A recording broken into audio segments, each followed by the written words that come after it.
संविधान के सम्मान में, संविधान के सम्मान में बैंक वाली मायावती जी जिंदाबाद, जिंदाबाद जिंदाबाद रानी बैंक वाली मायावती जी जिंदाबाद, जिंदाबाद जिंदाबाद। रानी बहनिया संघर्ष करो, हम आपके साथ हैं, रानी बहनिया संघर्ष करो, हम आपके साथ हैं, रानी बहनिया आगे बढ़ो, हम आपके साथ हैं, रानी बहनिया आगे बढ़ो। हम आपके साथ हैं। बहुजन समाज पार्टी जिंदाबाद, जिंदाबाद जिंदाबाद बहुजन समाज पार्टी जिंदाबाद, जिंदाबाद जिंदाबाद बैंक वाली मायावती जी जिंदाबाद, जिंदाबाद जिंदाबाद रानी बैंक वाली मायावती जी जिंदाबाद, जिंदाबाद जिंदाबाद रानी बैंक वाली मायावती जी जिंदाबाद, जिंदाबाद जिंदाबाद। रानी बहनिया संघर्ष करो, हम आपके साथ हैं, रानी बहनिया संघर्ष करो, हम आपके साथ हैं, रानी बहनिया आगे बढ़ो, हम आपके साथ हैं, रानी बहनिया आगे बढ़ो, हम आपके साथ हैं। रानी बैंक वाली मायावती जी जिंदाबाद, जिंदाबाद जिंदाबाद रानी बैंक वाली मायावती जी जिंदाबाद, जिंदाबाद जिंदाबाद रानी बैंक वाली मायावती जी जिंदाबाद, जिंदाबाद जिंदाबाद। रानी बहनिया संघर्ष करो, हम आपके साथ हैं, रानी बहनिया संघर्ष करो, हम आपके साथ हैं, रानी बहनिया आगे बढ़ो, हम आपके साथ हैं, रानी बहनिया आगे बढ़ो। हम आपके साथ हैं। भारत की मजबूरी है, बहन जी जरूरी है, भारत की मजबूरी है, बहन जी जरूरी है, भारत की मजबूरी है। बहन जी जरूरी है। रानी बैंक वाली मायावती जी जिंदाबाद, रानी बैंक वाली मायावती जी जिंदाबाद।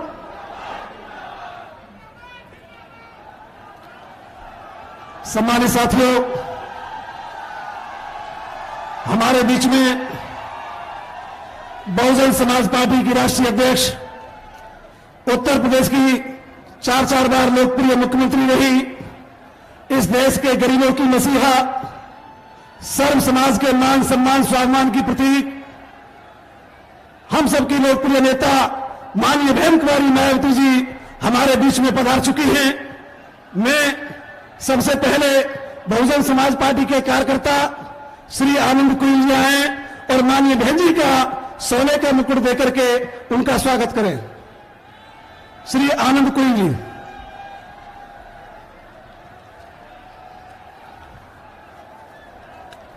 बैंक वाली मायावती जी जिंदाबाद। अब मैं पूर्व में मेयर का चुनाव लड़ चुकी श्री अर्चना निषाद जी, श्री नारायण सिंह निषाद जी वो आए और अपनी नेता माननीय बहन जी का चांदी का मुकुट देकर के उनका स्वागत करें। सम्मानित साथियों, अब मैं आपके बीच में बहुजन समाज पार्टी की राष्ट्रीय अध्यक्ष, उत्तर प्रदेश की 4 बार लोकप्रिय मुख्यमंत्री रही, सर्व समाज के मान सम्मान स्वाभिमान की प्रतीक माननीय बहन कुमारी मायावती जी से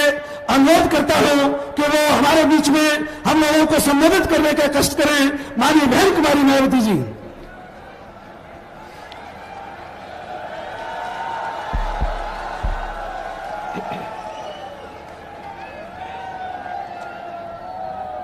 बीएसपी की इस चुनावी जनसभा में इकट्ठा हुए पार्टी के सभी छोटे बड़े पदाधिकारी एवं कार्यकर्तागण, आज आप लोग देश में वे यहाँ आपके उत्तर प्रदेश स्टेट में भी लोकसभा के लिए हो रहे आम चुनाव में अपनी पार्टी के उम्मीदवारों के समर्थन में मुझे सुनने के लिए भारी संख्या में यहाँ इकट्ठा हुए हैं, तो उसके लिए मैं आप सभी लोगों का हार्दिक दिल से आभार प्रकट करती हूँ। वैसे आप लोगों को ये मालूम है कि हमारी पार्टी कांग्रेस, बीजेपी व अन्य किसी भी विरोधी पार्टी तथा गठबंधन आदि के साथ मिलकर नहीं, बल्कि अकेले ही अपनी पार्टी के बलबूते पर पूरी तैयारी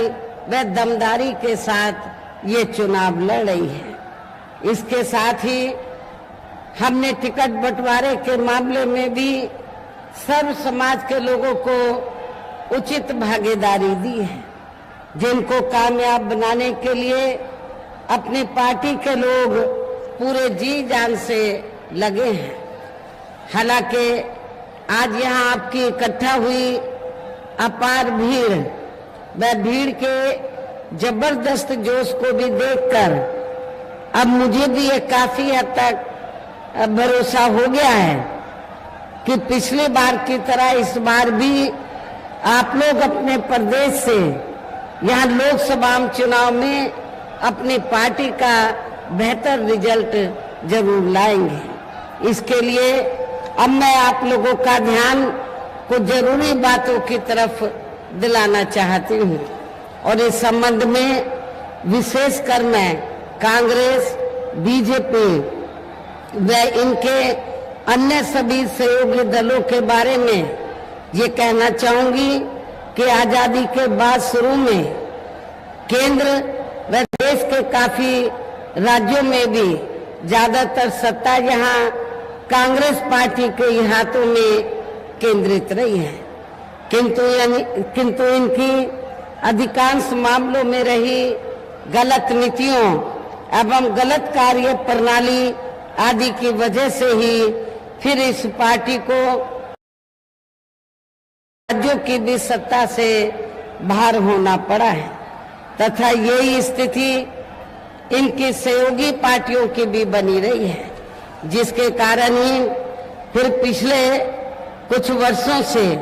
भारतीय जनता पार्टी व इनके सहयोगी दल केंद्र एवं काफी राज्यों की भी सत्ता में काबिज हो गए हैं, लेकिन इनकी भी ज्यादातर रही जातिवादी, पूंजीवादी, संकीर्ण, सांप्रदायिक व द्वेषपूर्ण नीतियों एवं कार्य प्रणाली आदि से तथा इनकी कथनी व करनी में भी काफी अंतर होने की वजह से अब ऐसा लगता है कि इस बार ये पार्टी भी यानी कि भारतीय जनता पार्टी भी केंद्र की सत्ता में आसानी से वापस आने वाली नहीं है, बशर्ते यदि ये चुनाव इस बार फ्री एंड फेयर होता है तथा आम चर्चा के मुताबिक वोटिंग मशीनों में भी कोई गड़बड़ी आदि नहीं की जाती है और वैसे भी इस बार चुनाव में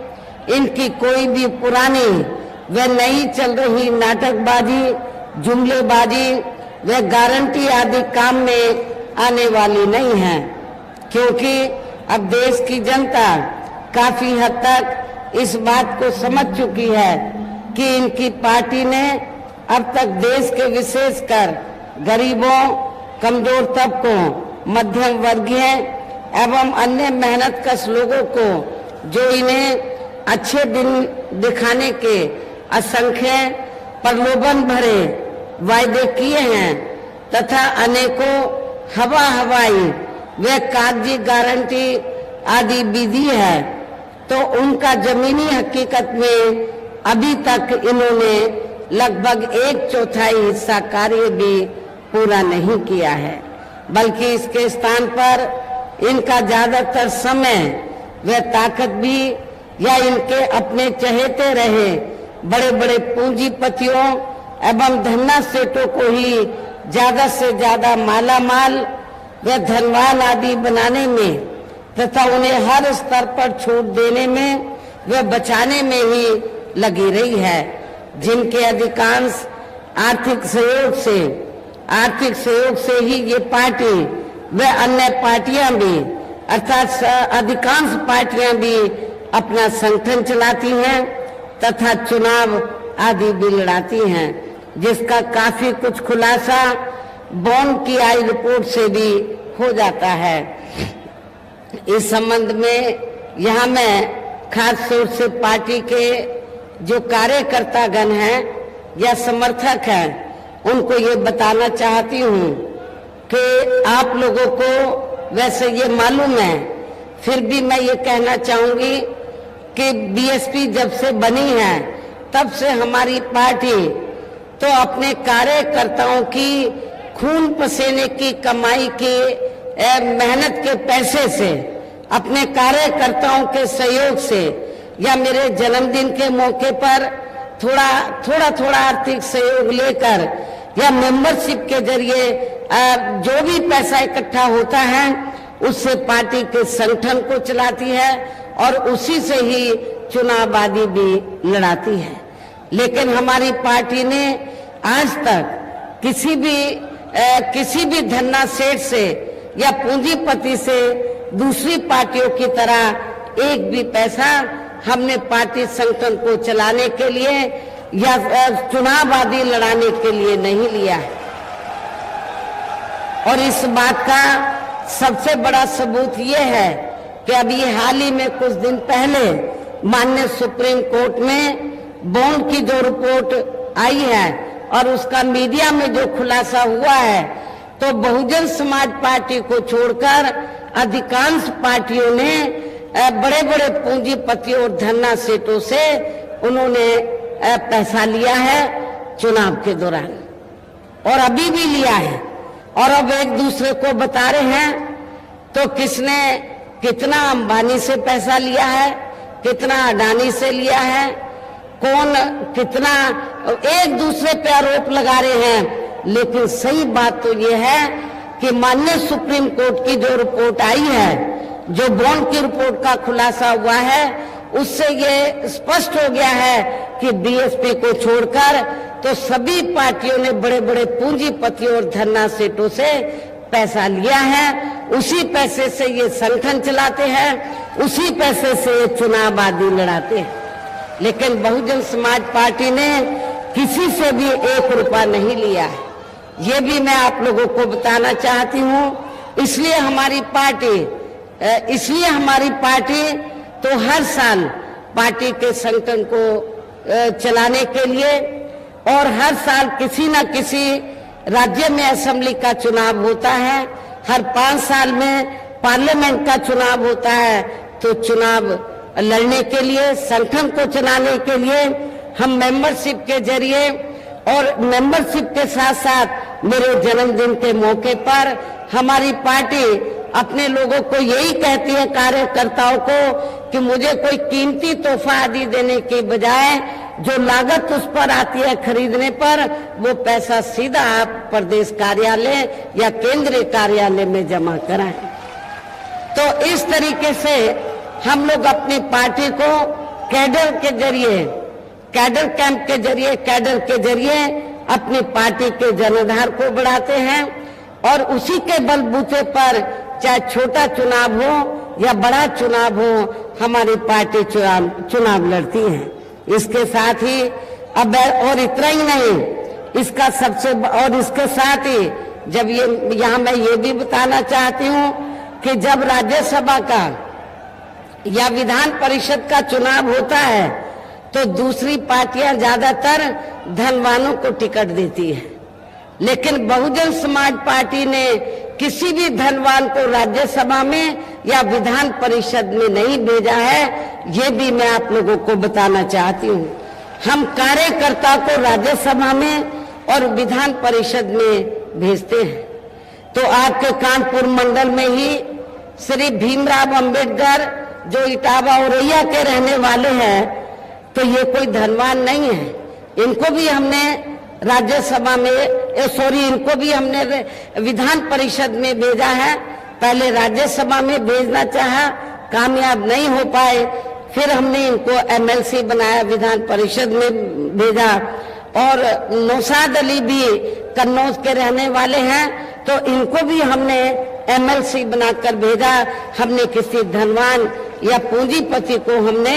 एमएलसी या राज्यसभा भी नहीं भेजा है। दूसरी पार्टियां धनवानों को तलाशती हैं, पूंजीपतियों को तलाशती हैं, लेकिन हम वर्कर को तलाश कर तो उसको हम राज्यसभा में और एमएलसी में भेजकर फिर उनके जरिए और भी कार्यकर्ताओं के जरिए फिर हम पार्टी और मूवमेंट को आगे बढ़ाते हैं। इसके साथ ही यहाँ मैं आप लोगों को ये भी बताना चाहती हूँ कि अब पिछले कुछ वर्षों से चल क्या रहा है कि जब केंद्र में कांग्रेस पार्टी पावर में होती है तो वो जांच एजेंसियों का बड़े पैमाने पर दुरुपयोग करती है, और जब बीजेपी होती है तो वो भी दुरुपयोग करती है। ये भी आप लोगों को मालूम है, और इसलिए मैं आप लोगों को ये कहना चाहती हूँ कि कांग्रेस पार्टी की तरह ही बीजेपी ने भी अब केंद्र की तमाम सरकारी जांच एजेंसियों का ज्यादातर राजनीतिकरण ही कर दिया है। ये बात भी किसी से छिपी नहीं है। इसके अलावा देश के किसान वर्ग भी वर्तमान बीजेपी की सरकार में शुरू से ही अपनी विभिन्न समस्याओं को लेकर काफी ज्यादा दुखी व परेशान रहे हैं और अभी भी हैं। जबकि यूपी में 4 बार हमारी पार्टी की रही सरकार ने इनके हितों का भी हर स्तर पर विशेष ध्यान रखा है। हमारी पार्टी की सरकार ने यूपी में जो हमारे किसान भाई हैं उनको खेती करने के लिए समय से सस्ते साधन उपलब्ध कराए और उनके फसल का भी उन्हें उचित दाम दिया है, जो अब बराबर नहीं मिल रहा है। इतना ही नहीं बल्कि केंद्र में पूर्व की रही कांग्रेसी सरकार की तरह ही वर्तमान भाजपा सरकार में भी इनकी जातिवादी, हीन, सांप्रदायिक एवं पूंजीवादी सोच व नीतियों के चलते ही पूरे देश में सर्व समाज में से खासकर गरीबों, दलितों, आदिवासियों, पिछड़े वर्गों, मुस्लिम एवं अन्य धार्मिक अल्पसंख्यक समाज के लोगों का भी पूर्ण रूप से विकास व उत्थान आदि नहीं हो रहा है। और इस संदर्भ में वैसे आप लोगों को ये मालूम है कि पूरे देश में यहाँ दलितों, आदिवासियों एवं अन्य पिछड़े वर्गों का सरकारी नौकरियों में वर्षों से अधूरा पड़ा आरक्षण का कोटा भी अभी तक पूरा नहीं भरा गया है। विशेषकर एससी व एसटी वर्गों के सरकारी कर्मचारियों का पदोन्नति में आरक्षण भी अब काफी हद तक प्रभावहीन ही बना दिया गया है। और आप लोगों को ये मालूम है कि जब समाजवादी पार्टी सत्ता में थी तो ये जो व्यवस्था थी पदोन्नति में आरक्षण की तो समाजवादी पार्टी की सरकार ने बिल्कुल खत्म कर दी थी। और जब इसको प्रभावी बनाने के लिए पार्लियामेंट के अंदर मैं राज्यसभा के सदस्य थी तो जब संशोधन बिल लाया गया तो कांग्रेस और बीजेपी इन दोनों की मिली भगत से तो समाजवादी पार्टी को आगे करके और सपा ने इसमें काफी खराब रोल अदा किया।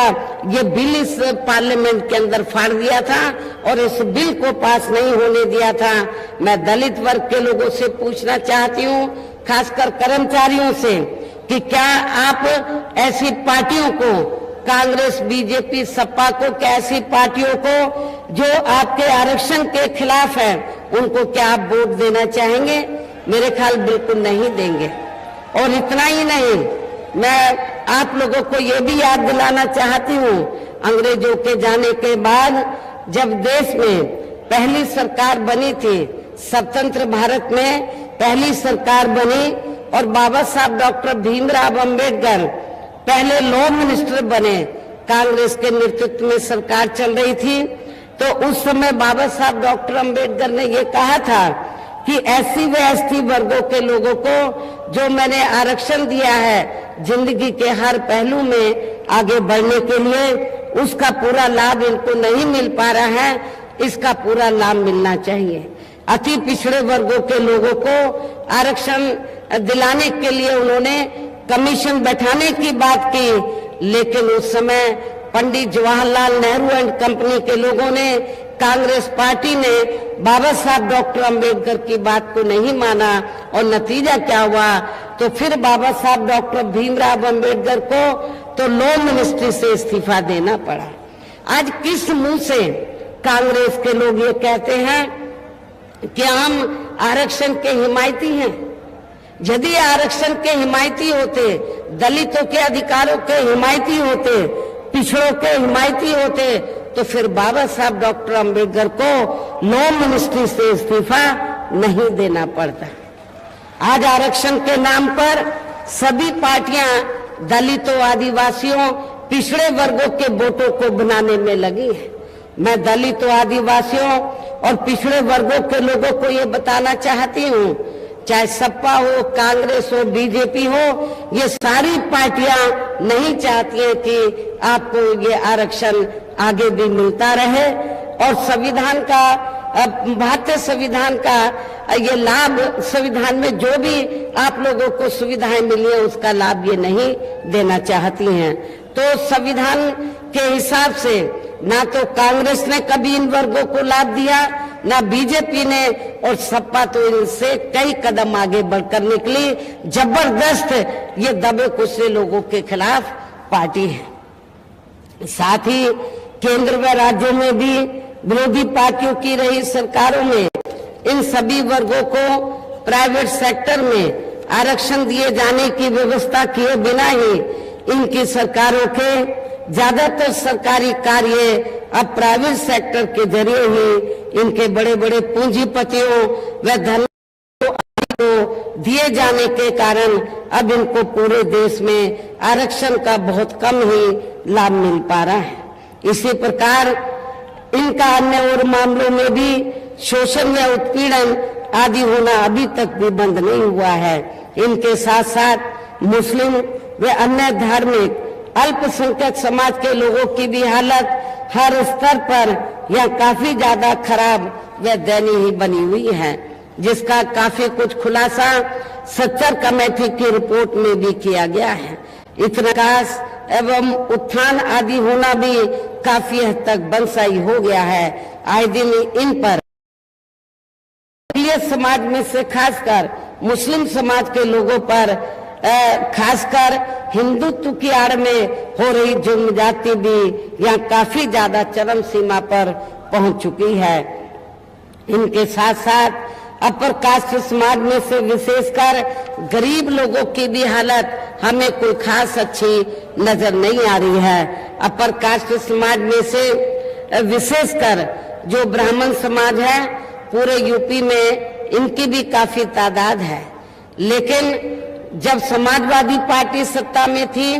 तो समाजवादी पार्टी की भी सरकार ने ब्राह्मण समाज का हर स्तर पर उत्पीड़न किया है। वर्तमान में बीजेपी सत्ता में है तो बीजेपी की सरकार में भी ब्राह्मण समाज का हर स्तर पर बड़े पैमाने पर उत्पीड़न किया जा रहा है। आपके कानपुर मंडल में तो काफी इनका उत्पीड़न किया गया है। ब्राह्मण समाज काफी दुखी है, गरीब लोग तो दुखी हैं ही अपर कास्ट समाज में, लेकिन सबसे ज्यादा ब्राह्मण समाज दुखी है। इनके गलत कृषि नीतियों के कारण किसान वर्ग भी आए दिन आंदोलित ही रहता है। साथ ही इनके गलत आर्थिक नीतियों की वजह से देश की अर्थव्यवस्था पर भी इसका काफी बुरा प्रभाव पड़ रहा है, जिससे यहाँ विशेषकर छोटे एवं मध्यम वर्गीय व्यापारी वर्ग भी काफी ज्यादा दुखी व परेशान है। और अब केंद्र में पूर्व की रही सरकारों की तरह ही वर्तमान भाजपा सरकार में भी यहाँ पूरे देश में गरीबी, बेरोजगारी एवं महंगाई आदि भी लगातार काफी ज्यादा बढ़ रही है। देश में हर स्तर पर फैला भ्रष्टाचार भी अभी तक खत्म नहीं हुआ है। ऐसे में अब आप लोगों को देश में हो रहे लोकसभा चुनाव में कांग्रेस, बीजेपी व इनकी सहयोगी पार्टियों को भी केंद्र की सत्ता में आने से जरूर रोकना है। जिनकी गलत नीतियों व गलत कार्य प्रणाली आदि को आजमा भी चुके हैं। ऐसी स्थिति में अब ये विरोधी पार्टियां इस चुनाव में भी किस्म किस्म के साम दाम दंड भेद आदि अनेकों हथकंडे इस्तेमाल करके केंद्र की सत्ता में आने की पूरी कोशिश में लगे हैं, जिनसे अपनी पार्टी के लोगों को हर स्तर पर काफी ज्यादा सावधान रहना है। और इस मामले में विरोधी पार्टियां अपने अपने पक्ष में हवा बनाने के लिए खासकर मीडिया, ओपिनियन पोल व सर्वे आदि का जो बड़े पैमाने पर इस्तेमाल कर रही हैं, तो उनसे भी अपनी पार्टी के लोगों को बिल्कुल भी गुमराह नहीं होना है। इसके साथ ही विरोधी पार्टियों के विभिन्न रूपों में जारी किए गए इनके हवाई व प्रलोभन भरे चुनावी घोषणा पत्रों एवं वायदों आदि के बहकावे में भी अपनी पार्टी के लोगों को कतई भी नहीं आना है, जिन्हें ये पार्टियां चुनाव खत्म होने के बाद ज्यादातर अमल में लाती हैं, अर्थात सत्ता में आने के बाद ज्यादातर अमल में नहीं लाती हैं। और अब जिन पर से देश की जनता का अधिकांश विश्वास ही उठ गया है। यही खास वजह है कि हमारी पार्टी किसी भी चुनाव में अपनी पार्टी का कोई भी चुनावी घोषणा पत्र आदि जारी नहीं करती है। वैसे भी हमारी पार्टी किसी भी मामले में कहने में बहुत कम बल्कि कार्य करके दिखाने में ही ज्यादा विश्वास रखती है। और इस बात का सबसे बड़ा सबूत यह है कि उत्तर प्रदेश में 4 बार हमारी पार्टी के नेतृत्व में रही सरकार ने चुनाव में अपनी पार्टी के बिना कोई जारी किए गए चुनावी घोषणा पत्र के ही प्रदेश व आम जनहित में काफी ऐतिहासिक कार्य करके दिखाए हैं, जिनकी अब देश में अधिकांश पार्टियों की सरकारें नकल भी कर रही हैं। जबकि इस मामले में हमारी पार्टी का ये कहना है कि यदि इन पार्टियों के स्थान पर केंद्र में हमें अपनी पार्टी की सरकार बनाने का मौका मिलता है तो तब फिर हमारी पार्टी की बनी सरकार केंद्र में यहाँ अब तक रही सभी विरोधी पार्टियों की सरकारों की तरह केवल हवाई वे कागजी कार्य आदि नहीं करेगी, बल्कि उत्तर प्रदेश की तरह ही जमीनी हकीकत में ठोस कार्य करके दिखाएगी। और इस संदर्भ में मैं खासकर ये कहना चाहूंगी, केंद्र द्वारा देश में पिछले कुछ समय से अति गरीब परिवारों को अस्थायी तौर पर फ्री में जो थोड़ी सी खाद्य सामग्री राशन आदि दी जा रही है, तो उससे इनका स्थायी तौर पर भला होने वाला नहीं है। लेकिन इसके एवज में, इसके बदले में ये लोग करते क्या हैं, चाहे छोटा चुनाव हो या बड़ा चुनाव हो, जब चुनाव होता है, अब पार्लियामेंट के चुनाव में भी जब चुनाव होता है तो चुनाव के दौरान खासकर बीजेपी व इनके नेतागण आरएसएस, बीजेपी आरएसएस व इनके नेतागण क्या कहते हैं गांव-गांव में जाकर कि बीजेपी की केंद्र की सरकार ने तो आपको फ्री में राशन दिया है, तो आपको इसके बदले में अपना वोट बीजेपी को देना चाहिए। आपने बीजेपी का नमक खाया, सरकार का नमक खाया है, इसको अदा करना चाहिए। लेकिन मैं गरीब लोगों को ये बताना चाहती हूँ, आपको जो फ्री में थोड़ा घना राशन दिया जा रहा है, तो ये बीजेपी ने कोई फ्री में आपको नहीं दिया है। आपने कोई उनका नमक नहीं खाया है, बल्कि आप लोग जो टैक्स देते हैं, तो टैक्स से जो पैसा सरकार के पास जाता है, उस पैसे से आप लोगों को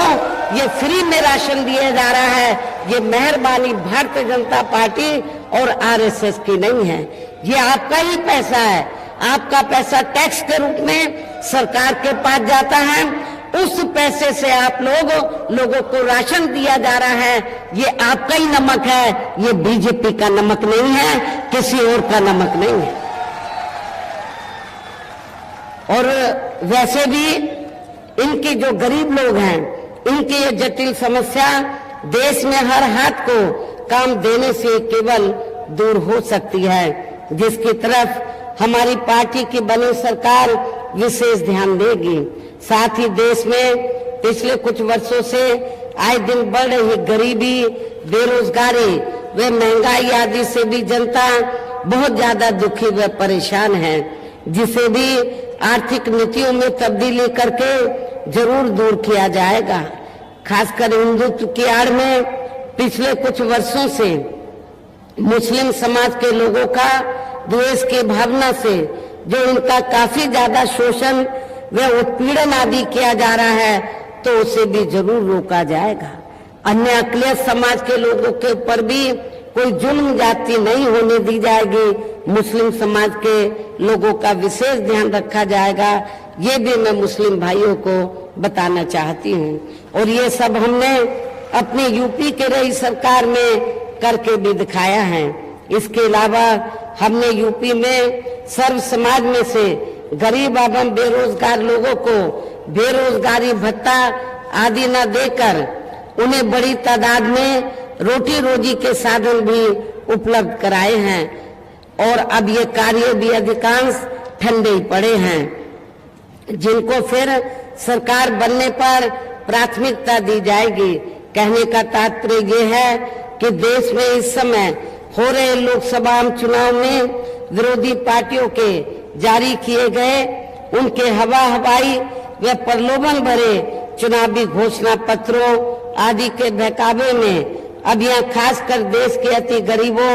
मजदूरों, बेरोजगारों एवं अन्य मेहनतकश लोगों को बिल्कुल भी नहीं आना है और अब इन्हें ऐसी सभी विरोधी पार्टियों को हर हालत में केंद्र की सत्ता में आने से जरूर रोकना है, जिनकी कथनी व करनी में काफी अंतर रहा है तथा जिन्हें ये लोग बरसों से आजमा भी चुके हैं। ऐसे में अब मेरा यही कहना है कि आप लोगों को अपने खुद के व अपने प्रदेश, क्षेत्र एवं देश के भी हित में अपने वोटों को यहाँ कांग्रेस, बीजेपी व इनके अन्य सभी सहयोगी दल या अन्य विरोधी पार्टियों को भी न देकर केवल अपनी एकमात्र हितैषी पार्टी बहुजन समाज पार्टी को ही देना है, जो ये पार्टी उत्तर प्रदेश की तरह ही केंद्र में भी अपनी पार्टी की सरकार बनने पर फिर पूरे देश में यह अपनी पार्टी की सर्वजन हिताय व सर्वजन सुखाय की नीतियों पर आधारित ही सरकार चलाएगी। इसके साथ साथ केंद्र से जुड़ी आपके क्षेत्र की जो भी यहाँ स्थानीय समस्याएं होंगी तो उन्हें भी फिर दूर करने का हर संभव पूरा प्रयास किया जाएगा। साथ ही यहाँ गरीबों, मजदूरों, बेरोजगारों, कर्मचारियों, किसानों, छोटे व्यापारियों एवं अन्य मेहनतकश लोगों के हितों का भी विशेष ध्यान रखा जाएगा। सर्व समाज में से खासकर दलितों, आदिवासियों, पिछड़े वर्गों, मुस्लिम व अन्य धार्मिक अल्पसंख्यक समाज के लोगों के विकास एवं उत्थान के साथ साथ हर स्तर पर इनकी सुरक्षा आदि के लिए भी सख्त कदम उठाए जाएंगे और तभी फिर यहाँ वास्तव में अपने देश के महान संतों, गुरुओं व महापुरुषों में भी विशेषकर महात्मा ज्योतिराव फूले, श्री छत्रपति शाहू जी महाराज, श्री नारायण गुरु, बाबा साहब डॉक्टर भीमराव अंबेडकर एवं मान्यवर श्री कांशीराम जी आदि का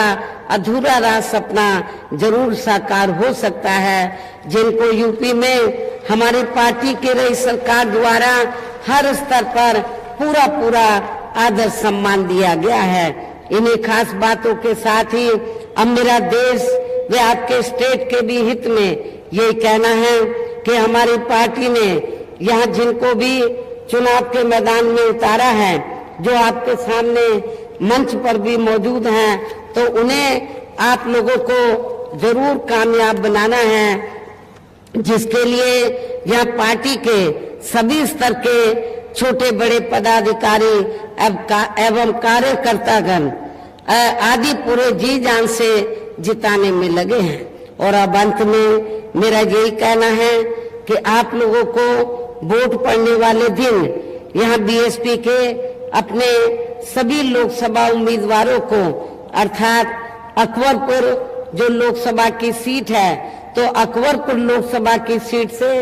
हमारी पार्टी ने ब्राह्मण समाज से श्री राजेश कुमार द्विवेदी को चुनाव के मैदान में उतारा है, जो पूरे जी जान से आपके क्षेत्र में लगे हैं, घर घर जा रहे हैं, लोगों से मिल रहे हैं। और मैं आपको ये बताना चाहती हूँ, जब ये कामयाब हो जाएंगे तो आपके क्षेत्र का पूरा ध्यान रखेंगे। जो पूर्व में या वर्तमान में जो अभी बीजेपी का जो सिटिंग एमपी है, उससे आप यहाँ की जनता काफी ज्यादा दुखी है, उससे आप लोगों को काफी उसके हारने की वजह से, और हमारा जब कैंडिडेट जीत जाएगा तो आपको काफी राहत मिलेगी, इस क्षेत्र की जनता को काफी राहत मिलेगी। कानपुर शहर लोकसभा की सीट से हमने श्री कुलदीप भदौरिया को चुनाव के मैदान में उतारा है। हमने ये क्षत्रिय समाज से ताल्लुक रखते हैं, हमने सर्व समाज को इस चुनाव में मौका दिया है चुनाव लड़ने का। तो ये भी आपके इस शहर की जो सीट है कानपुर, यहाँ से चुनाव लड़ रहे हैं और ये भी पूरे क्षेत्र में जा रहे हैं, हमारे वर्कर भी जा रहे हैं। तो सब लोग इन सब पार्टी के, हमारी पार्टी के सभी छोटे बड़े कार्यकर्ता इन दोनों को जिताने में पूरे जी जान से लगे हैं। और अब मेरा यही कहना है कि आप लोगों को वोट पड़ने वाले दिन यहाँ अपने बीएसपी के इन दोनों प्रत्याशियों को अपनी पार्टी का जो चुनाव चिन्ह हाथी है, हाथी चुनाव चिन्ह के